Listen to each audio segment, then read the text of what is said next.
नमस्कार बच्चों, मैं प्रियंका माथुर राजस्थान सरकार और वेदांता के CSR इनिशिएटिव की कक्षा में आप सभी का स्वागत करती हूं और हमारे टेक्निकल पार्टनर है मिशन ज्ञान। बच्चों, हम पढ़ रहे हैं कक्षा 8 की गणित और हमने शुरू किया है अध्याय 2 जिसका नाम है एक चर वाले रैखिक समीकरण। और हम पिछले वीडियो में पढ़ चुके हैं प्रश्नावली 2.2 के प्रश्न संख्या 1 से 8 तक। अब हम करते हैं हल आगे के प्रश्न। देखिए प्रश्न नंबर 9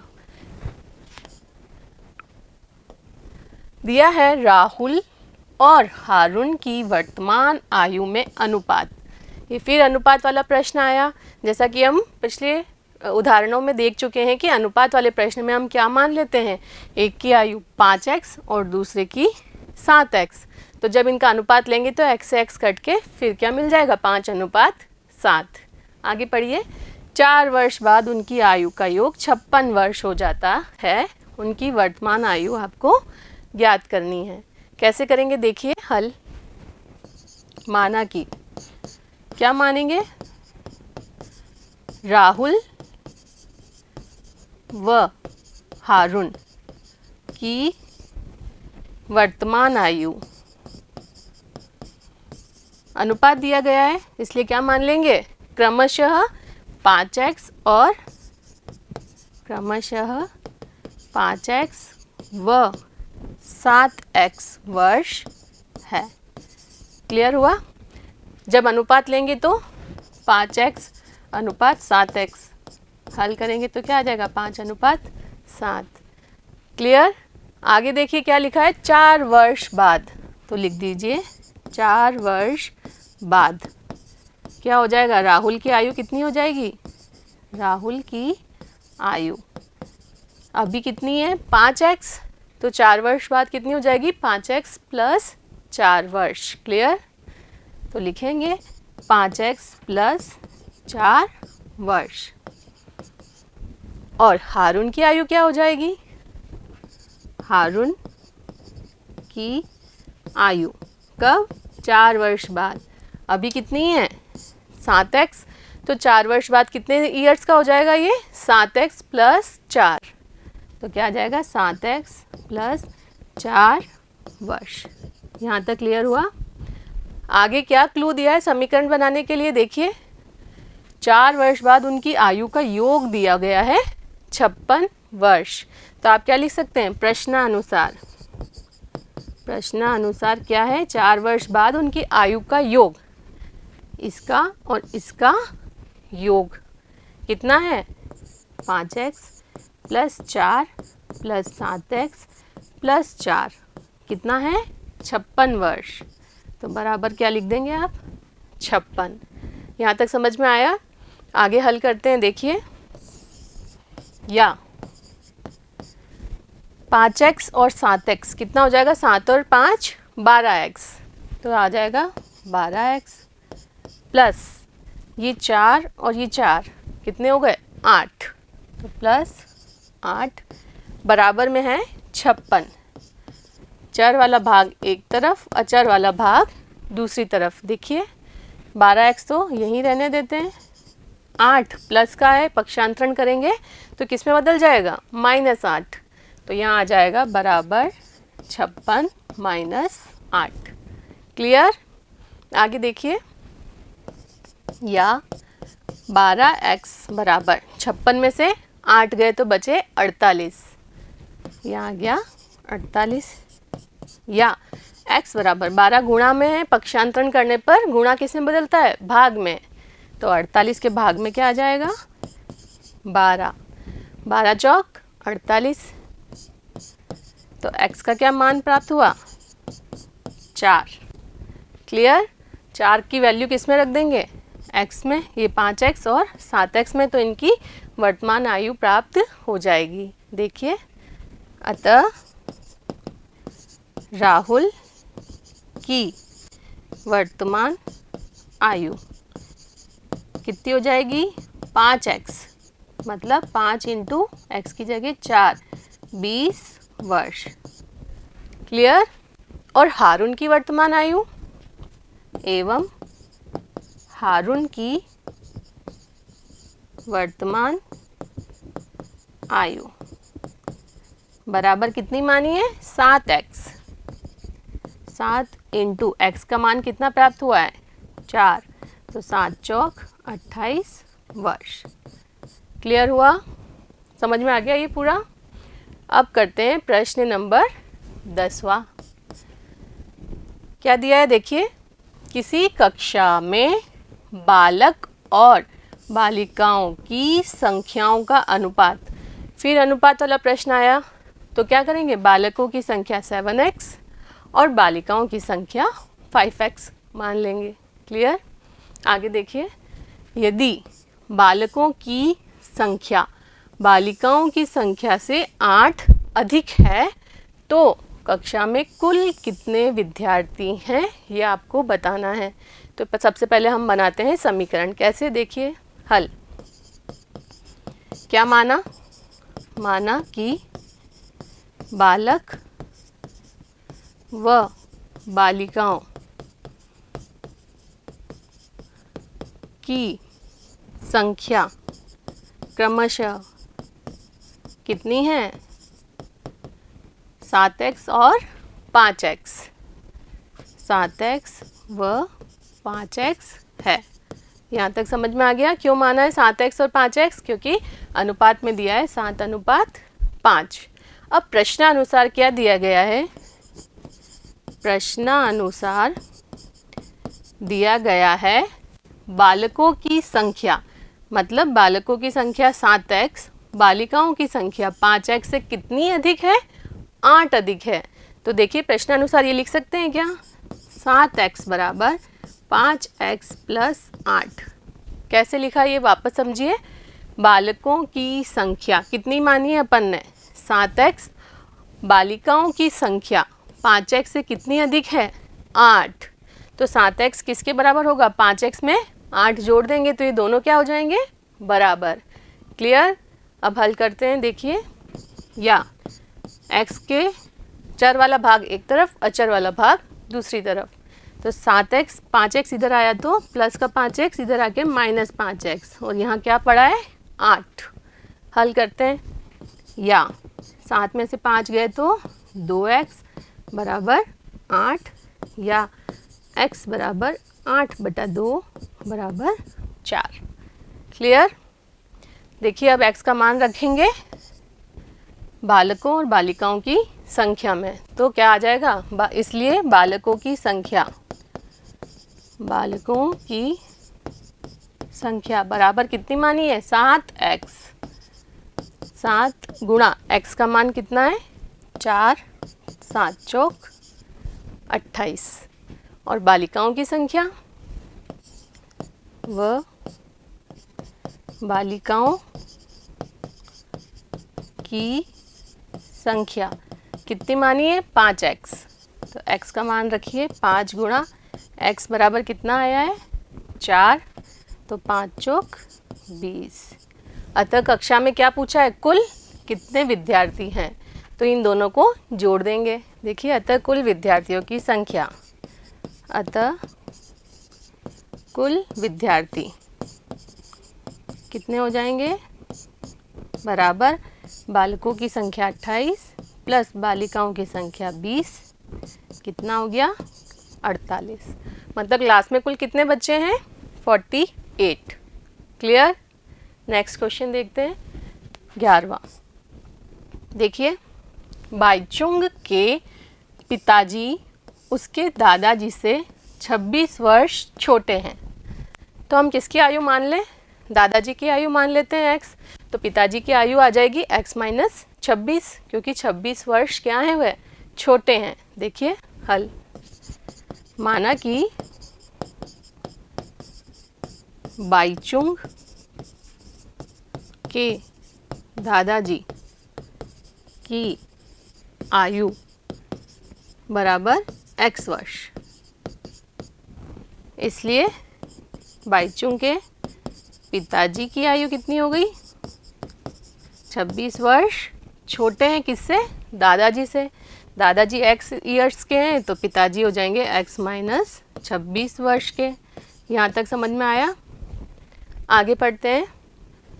और उससे 29 वर्ष बड़े हैं। कौन, पिताजी बड़े हैं 29 वर्ष, किससे, बाइचुंग से है, तो बाइचुंग की आयु आप निकाल सकते हैं। कैसे, देखिए, इसलिए बाइचुंग की आयु कैसे निकालेंगे? देखो, पिताजी की आयु ये आ गई x माइनस 26 वर्ष। अब क्या लिखा है, बाइचुंग से कितने बड़े हैं पिताजी? 29 वर्ष। तो पिताजी की आयु में से 29 वर्ष घटा दिए जाएं तो क्या आ जाएगी? बाइचुंग की आयु। देखिए, x माइनस 26, ये तो पिताजी की आयु, इसमें से 29 वर्ष घटा दिए तो किसकी आयु आ गई? बाइचुंग की। यहाँ लिख देंगे वर्ष।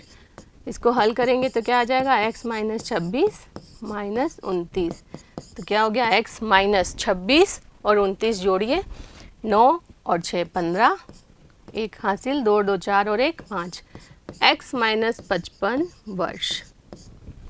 ये किसकी आयु आ गई? बाइचुंग की आयु। अब प्रश्नानुसार क्या दिया गया है? यदि उन तीनों की आयु का योग 135 दिया गया है, तो आप क्या करेंगे? प्रश्नानुसार क्या हो जाएगा? दादाजी की आयु प्लस पिताजी की आयु प्लस किसकी आयु? बाइचुंग की आयु किसके बराबर है? 135। समीकरण कैसे बनी समझ में आ गया? तीनों की आयु का आपको क्या दिया गया है? योग दिया गया है 135। अब आगे इनको हल करते हैं। देखिए, या x कितना हो गया? 3x। क्या बचा? देखिए, 26 और 55 दोनों ऋणात्मक है तो दोनों जुड़ जाएंगे, तो क्या होगा? 26 और 55, 6 और 5 11, हासिला 1, 5 और 2 7 और 1 8, बराबर किसका? 135। क्लियर? हल करते हैं। चर भाग एक तरफ, अचर भाग दूसरी तरफ। देखिए, या 3x बराबर क्या हो जाएगा? यहाँ पहले से क्या है? 135 माइनस का 81 उधर जाएगा तो किस में बदल जाएगा? प्लस 81, तो ये आ गया प्लस 81। यहाँ तक क्लियर? आगे हल करते हैं। या 3x बराबर, इन दोनों को क्या करना होगा? जोड़ना होगा। देखिए, 5 और 1 6, 8 और 3 11, हासिला 1 2, 1 और 1 2, 216। अब x के साथ गुणे में कौन है? 3, तो इधर आके किस में बदल जाएगा? वो भाग में। देखिए, या x बराबर 216 के भाग में कौन आ गया? 3 आ गया। कुछ कट रहा है तो काटिए। देखिए, 3 एकम 3, 3 सत्ते 21, 3 दूनी 6, तो x का क्या मान प्राप्त हुआ? 72। अब x का मान प्राप्त होने से हम क्या निकाल सकते हैं? दादाजी की आयु, पिताजी की आयु और बाइचुंग की आयु। देखिए कैसे? अतः दादाजी की आयु कितनी हो जाएगी? x वर्ष। माना क्या था? x वर्ष, तो x का मान आया है 72, तो ये आ गया 72 वर्ष। क्लियर? और पिताजी की आयु, पिताजी की आयु कितना है? x माइनस 26, तो 72 माइनस 26 कितना आता है? देखिए, 12 में से 6 गए तो बचे 6, यहाँ हो गया 6, 6 में से 2 गए तो 4, 46 वर्ष। क्लियर? आगे देखिए, बाइचुंग की आयु एवं बाइचुंग की आयु कितनी आ जाएगी? बाइचुंग की आयु x माइनस 55, मतलब 72 माइनस 55। घटाइए, 12 में से 5 गए तो बचे 7, यहाँ कितना हो गया? 6, 6 में से 5 गए 1, तो 17 वर्ष। तीनों की आयु प्राप्त हो गई। यही हमको ज्ञात करनी थी, अलग अलग आयु। क्लियर हुआ? नेक्स्ट प्रश्न नंबर 12। देखिए, 15 वर्ष बाद रवि की आयु उसकी वर्तमान आयु से 4 गुनी हो जाएगी। तो सबसे पहले हम क्या माने? रवि की वर्तमान आयु तो माने। देखिए, हल माना कि रवि की वर्तमान आयु बराबर x वर्ष। क्लियर? वर्तमान आयु मान लिया। अतः 15 वर्ष बाद रवि की आयु कितनी हो जाएगी? अभी 15 वर्ष बाद x प्लस 15 वर्ष। क्लियर? अब प्रश्न में क्या दिया गया है? 15 वर्ष बाद रवि की आयु उसकी वर्तमान आयु से 4 गुनी हो जाएगी। तो आप यहाँ से इक्वेशन बनाएंगे कैसे? देखिए, प्रश्नानुसार क्या बनी? जो रवि की 15 वर्ष बाद की आयु है, मतलब कितनी? x प्लस 15 किसके बराबर हो जाएगी? वर्तमान आयु की 4 गुनी, वर्तमान आयु से 4 गुनी हो जाएगी। तो वर्तमान आयु कितनी है अपने पास? x, और इसकी 4 गुनी, मतलब इसमें क्या गुणा करेंगे? 4 का। किसका? 4 का। दुगुनी करनी होती है तो 2 का करते हैं, तिगुनी करनी है तो 3 का, वैसे ही चौगुनी करनी है मतलब किसका गुणा करेंगे? 4 का। तो ये समीकरण बन गई। 15 वर्ष बाद की आयु किसके बराबर है? वर्तमान आयु की चौगुनी। क्लियर? हल करते हैं आगे। या क्या करेंगे? चर वाले भाग को एक तरफ, अचर वाले भाग को दूसरी तरफ। देखिए, x को यहीं रहने देते हैं। 4x इधर पॉजिटिव है तो इधर आके किस में बदल जाएगा? नेगेटिव। ठीक है? प्लस 15 उधर जाके किस में बदल जाएगा? माइनस 15। अब देखिए, 4 बड़ा है और ऋणात्मक है तो उत्तर भी क्या आएगा? ऋणात्मक आएगा। 4 में से एक x गया तो 3x, कितना बच गया? 3x बराबर माइनस 15। x का मान निकालना है तो -3 गुणे में है, उधर जाके किस में बदल जाएगा? भाग में। देखिए, भाग में आ जाएगा -3। कुछ कट रहा है तो काटिए। माइनस से माइनस कट गया, 3 से 15, 3 एकम 3, 3 पंजे 15। तो x का क्या मान प्राप्त हुआ? x बराबर क्या मिल गया? 5। तो आपको पूछा क्या है? रवि की वर्तमान आयु क्या है? वर्तमान आयु हमने कितनी मानी है? x वर्ष। तो अतः रवि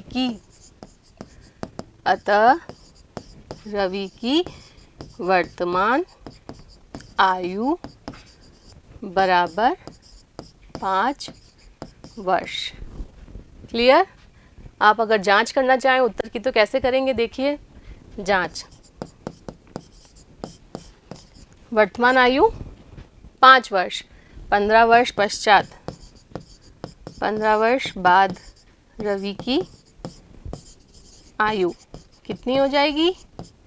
15 प्लस 5 अभी की, तो 15 और 5 20 वर्ष। अब ये देखिए कि क्या ये 20 वर्ष वर्तमान आयु का 4 गुना है? वर्तमान आयु कितनी थी? 5। इसकी चौगुनी करने के लिए 4 से गुणा किया तो क्या आ गया? 5 चौक 20 आ गया ना, 20 वर्ष। इसका मतलब जो हमारा उत्तर प्राप्त हुआ है वह सही है। क्लियर? नेक्स्ट देखते हैं प्रश्न नंबर 13वां।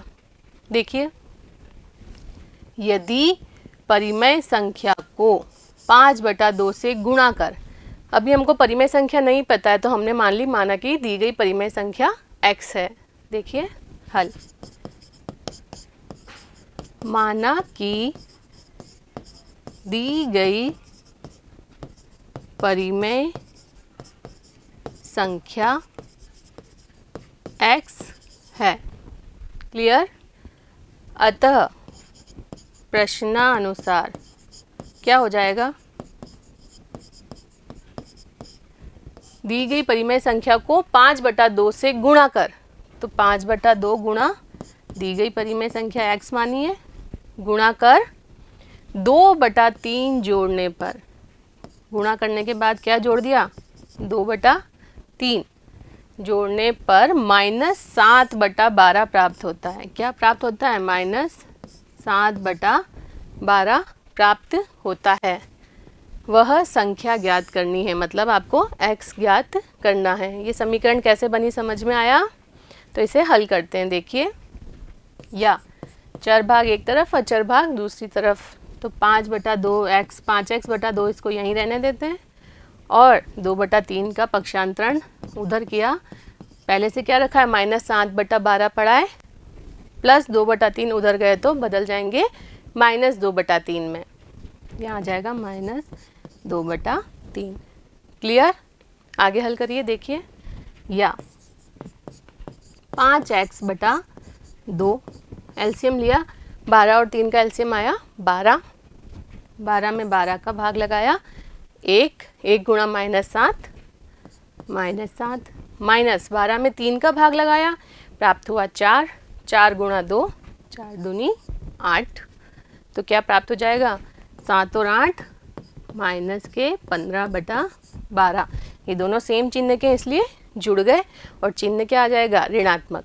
क्लियर? आगे हल करते हैं। देखिए, यहाँ 5 गुणे में है और 2 भाग में है, उधर क्या हो जाएगा, उधर पक्षांतरण करने पर 2 गुणे में आ जाएगा और 5 भाग में। देखिए कैसे, या x बराबर क्या लिखा है, -15/12 पहले से रखा है, गुणे में कौन आ जाएगा, जो भाग में है 2, और भाग में कौन आ जाएगा, जो यहाँ गुणे में है 5।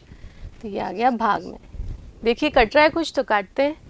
5 एकम 5, 5 तिया 15, 2 एकम 2, 2 छंग 12।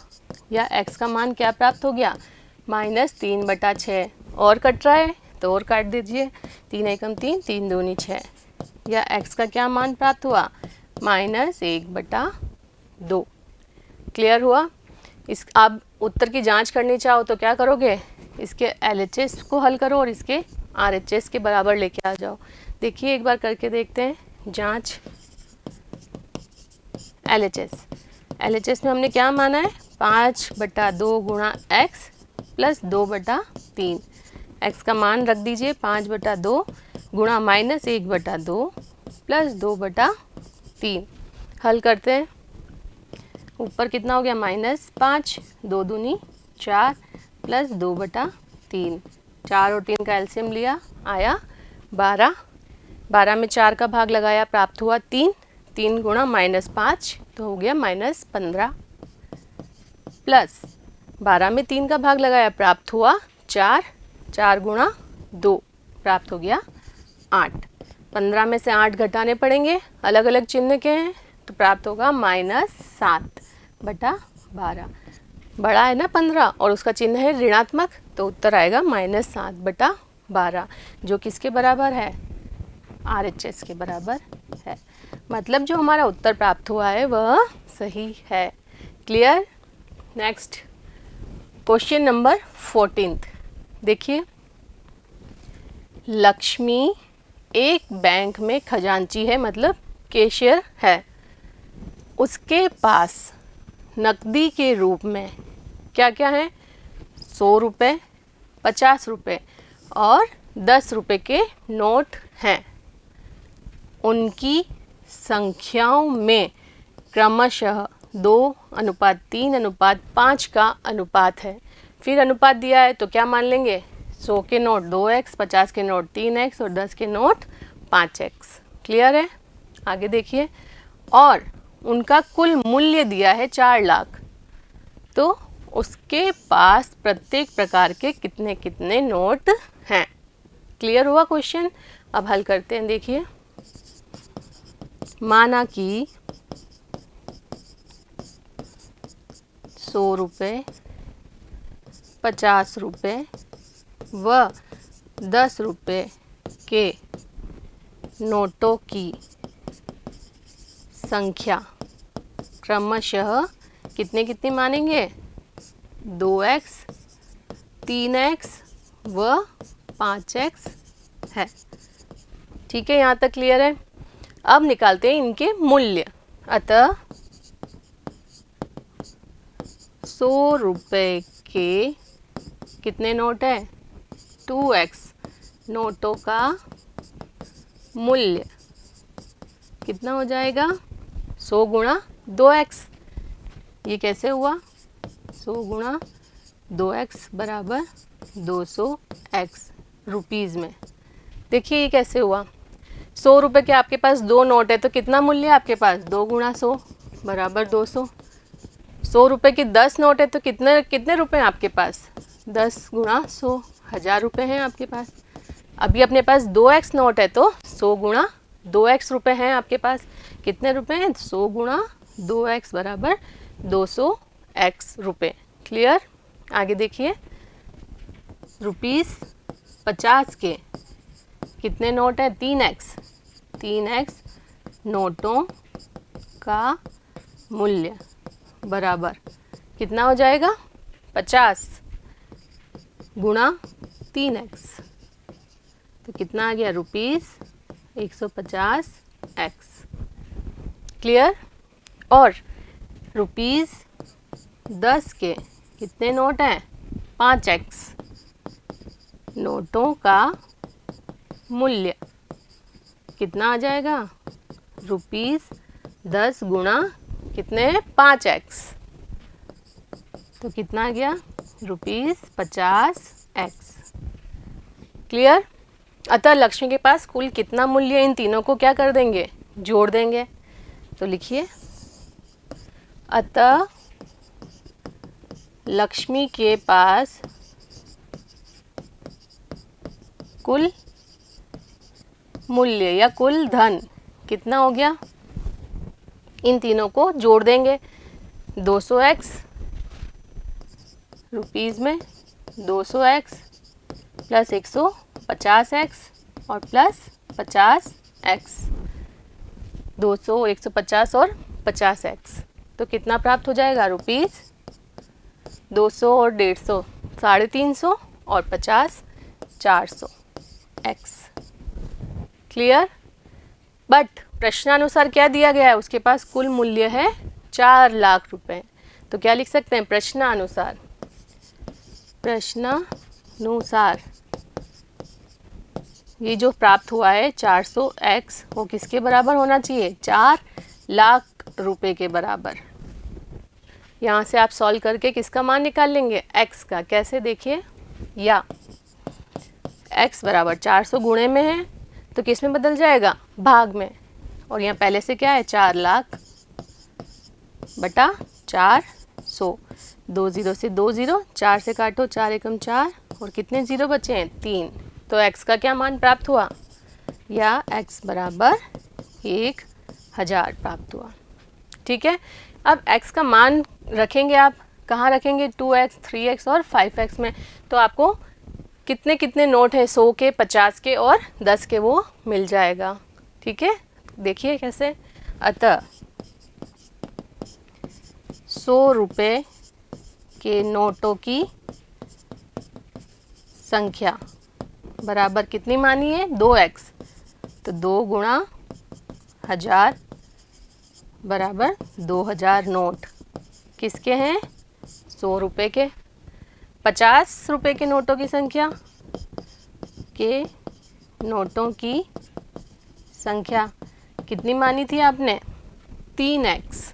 तो यहाँ लिख देंगे 3 गुणा x की जगह 1000 बराबर 3000 नोट किसके हो जाएंगे?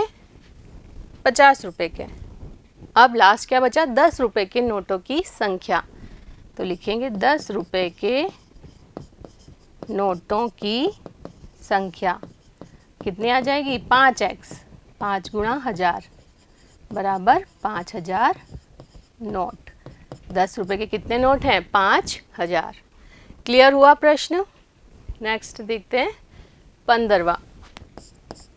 क्या दिया है? देखिए, मेरे पास 300 रुपये मूल्य के 1 रुपये, 2 रुपये और 5 रुपये वाले सिक्के हैं। कुल मूल्य दिया है आपको 300 रुपये और सिक्के कौन कौन से हैं? 1 रुपये के, 2 रुपये के और 5 रुपये के। ठीक है? आगे पढ़ते हैं। 2 रुपये वाले सिक्कों की संख्या 5 रुपये वाले सिक्कों की संख्या की तिगुनी है। तो हमको क्या मानना पड़ेगा? 5 रुपये वाले सिक्कों की संख्या। यदि हमने ये 5 रुपये वाले सिक्कों की संख्या x मान ली तो 2 रुपये वाले सिक्कों की संख्या निकाल सकते हैं, क्योंकि क्या दिया गया है? तिगुनी। तिगुनी मतलब 3 का गुणा करना है। 3 गुणा x, 3x। देखिए हल करते हैं। हल। माना कि 5 रुपए वाले सिक्कों की संख्या बराबर x है, ठीक है। अतः 2 रुपए वाले सिक्कों की संख्या कितनी हो जाएगी? तिगुनी है। 5 रुपए वाले सिक्कों की संख्या की तिगुनी है, मतलब 3 गुणा x। तिगुनी करने के लिए 3 का गुणा कर दिया, मतलब 3x है, ठीक है। आगे देखते हैं। और सिक्कों की कुल संख्या 160 है। क्या दिया गया है? सिक्कों की कुल संख्या, सिक्कों की कुल संख्या बराबर दी है 160। तो आप 1 रुपए वाले सिक्कों की संख्या निकाल सकते हैं। कैसे? देखिए, इसलिए 1 रुपए वाले सिक्कों की संख्या कैसे निकालेंगे? देखिए, कुल 160 है, उनमें से आप घटा दो 5 रुपए वाले और 2 रुपए वाले सिक्कों की संख्या, तो जो बचे हुए हैं वो क्या आ जाएंगे? 1 रुपए वाले सिक्कों की संख्या। तो 160 में से क्या माइनस करेंगे? 3x plus x। 5 रुपए वाले और 2 रुपए वाले सिक्कों की संख्या आपको घटानी है। तो क्या आ जाएगा? देखिए, 160 माइनस 3 और 1 4x। 160 minus 4x। सिक्के हैं कौन से? 1 रुपए वाले। अब क्या दिया है? कुल मूल्य दिया गया है। अब आपके पास सिक्कों की संख्या आ गई, तो आप इनका क्या निकाल सकते हैं? मूल्य। कैसे? देखिए, 5 रुपये, सबसे पहले अपन ने क्या लिखा है? 5 रुपये वाले सिक्कों का मूल्य। 5 रुपये वाले x सिक्कों का मूल्य, x सिक्कों का मूल्य कितना हो जाएगा? बताइए। 5 गुणा x, 5 गुणा x, और ये किस में आएगा? रुपीज़ में। क्लियर? और इसी प्रकार ₹2 वाले कितने सिक्के हैं? 3x सिक्कों का मूल्य कितना आ जाएगा? 2 रुपए वाले हैं तो 2 का गुणा करेंगे, कितने हैं? 3x, तो ये किस में आ जाएंगे? रुपीज़ में। कितने रुपए? 3 दूनी 6x रुपए। क्लियर हो रहा है? आगे देखिए, ₹1 वाले कितने हैं सिक्के? 160 माइनस 4x सिक्कों का मूल्य कितना हो जाएगा? 160 माइनस 4x गुणा किसका होगा? 1 रुपए के, इसलिए 1 का, ठीक है। तो कितना आ जाएगा? वापस यही प्राप्त हो जाएगा, ₹160 माइनस 4x। क्लियर हो रहा है? अतः कुल मूल्य निकाल सकते हैं। इन सबको क्या करना पड़ेगा? जोड़ना पड़ेगा। देखिए, अतः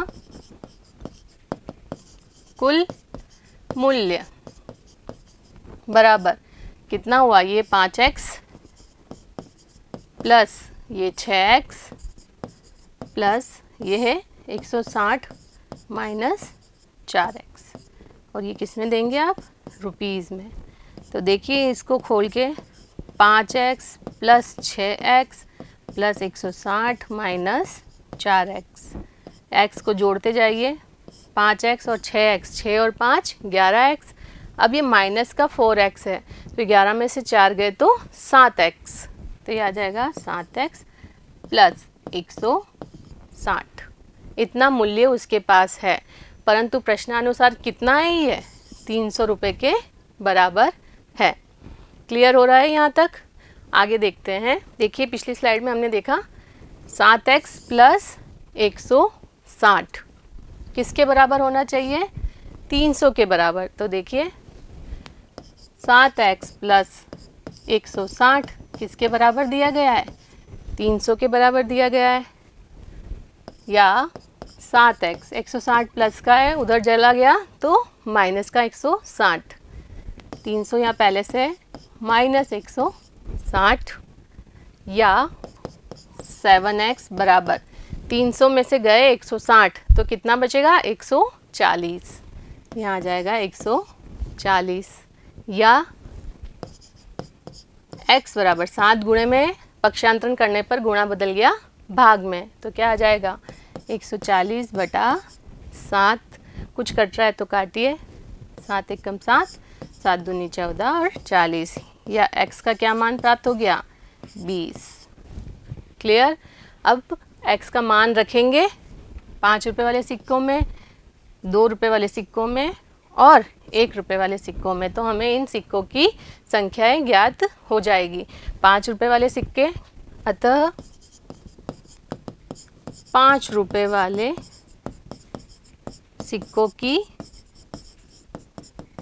संख्या कितनी मानी थी x, और x का मान कितना है 20, तो कितने सिक्के हैं 20, और 2 रुपये वाले सिक्कों की संख्या कितनी आ जाएगी, क्या माना था 3x, तो क्या लिख देंगे यहाँ 3x, तो कितनी आ जाएगी 3 गुणा x का मान कितना है 20, तो 20 दिया 60 सिक्के हैं, और 1 रुपये वाले सिक्कों की संख्या कितनी आ जाएगी, देखिए क्या माना था 160 माइनस 4x, तो देखिए यहाँ लिखेंगे 160 माइनस 4x, 160 माइनस 4x का मान कितना आया है 20, यहाँ रख दिया 20, तो क्या हो गया 160 माइनस 80 बराबर 80 सिक्के 1 रुपये के।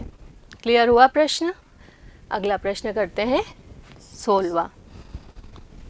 देखिए, एक निबंध प्रतियोगिता में आयोजकों ने तय किया कि, क्या तय किया, प्रत्येक विजेता को 100 रुपये, जो विनर है उसको 100 रुपये, और विजेता को छोड़कर प्रत्येक प्रतिभागी, मतलब जिन्होंने भाग लिया है उन सबको 25 रुपये पुरस्कार के रूप में दिए जाएंगे। क्लियर। यदि पुरस्कारों में बांटी गई राशि, कुल कितनी राशि बटी 3000 रुपये थी, तो कुल 63 प्रतिभागियों में विजेताओं की संख्या आपको ज्ञात करनी है। कैसे करेंगे देखिए हल।